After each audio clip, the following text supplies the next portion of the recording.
ஒரு நினைவு சின்னம் என்பது உண்மையில் எதற்காக உருவாக்கப்படுகிறது? ஒருவர் இறந்துவிட்டால் அவருக்கு சிலையோ அல்லது மணிமண்டபமோ அமைத்தால் அவர் போல அனைவரும் வாழ வேண்டும் என்பதற்காகத்தான் அமைக்கப்படுகிறது. அப்படி என்றால் ஜெயலலிதாவுக்கு வைக்கப்படும் இந்த நினைவு சின்னம் அவர் போல் வாழ வேண்டும் என்று சொல்வதற்காக அமைக்கப்படுகிறதா?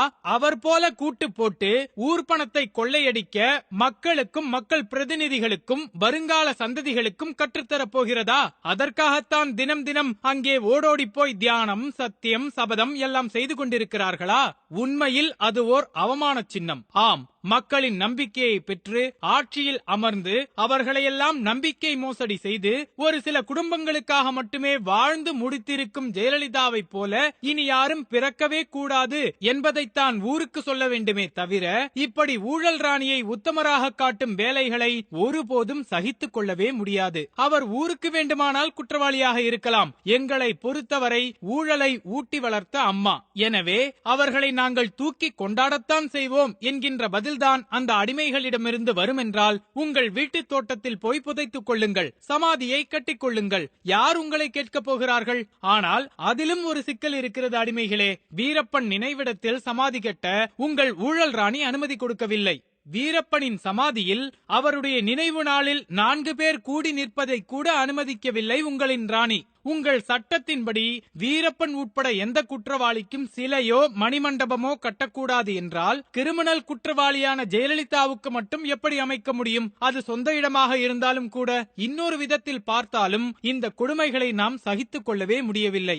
உலகையே திரும்பி பார்க்க வைத்த ரஷ்ய புரட்சிக்கு சொந்தக்காரன் லெனின். உலகெங்கும் இருக்கும் மக்கள் அனைவரும் சமம், ஏழை பணக்காரன் என்கிற வேற்றுமை கூடாது என்கிற உரிய எண்ணங்களை விதைத்தவன். அத்தகைய மனிதருடைய சிலையையே உடைத்து விட்டார்கள் முதலாளித்துவ பாதைக்கு திரும்ப விடப்பட்டிருக்கும் அந்த நாட்டினர் சிலரால். கியூபா என்னும் குட்டி நாடு உலகத்தின் பெரிய அண்ணனாக மிரட்டிக் கொண்டிருக்கும் அமெரிக்காவின் கண்களில் விரலை விட்டு ஆட்டிக் கொண்டிருக்கிறது அரை நூற்றாண்டுக்கும் மேலாக.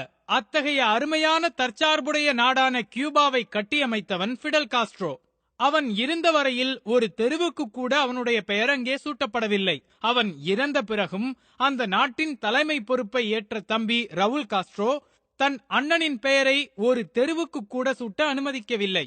காஸ்ட்ரோவின் பெயரை சூட்டக்கூடாது என்று சட்டமே போட்டுவிட்ட தம்பி அண்ணனின் இறுதி சடங்கை தன் குடும்பத்தார் உள்ளிட்ட சிலருடன் மிக மிக எளிமையாக குடும்ப நிகழ்வாக நடத்தி முடித்தார். இப்படிப்பட்ட புரட்சிக்காரர்கள் தங்களை ஒருபோதும் புரட்சி தலைவன் என்றோ புரட்சி திலகம் என்றோ அழைத்துக் கொள்ளவில்லை, அழைத்ததையும் ஏற்றுக்கொள்ளவில்லை.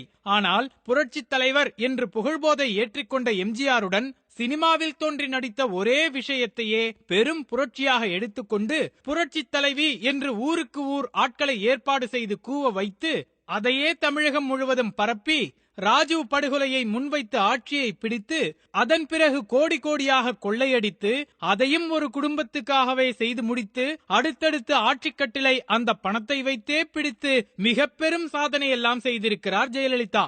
ஒருவேளை இதையெல்லாம் புரட்சி என்கிறீர்களோ என்னவோ, ஆனால் நிஜ புரட்சியை இன்னமும் தமிழகம் பார்க்கவே இல்லை என்றுதான் சொல்ல வேண்டும்.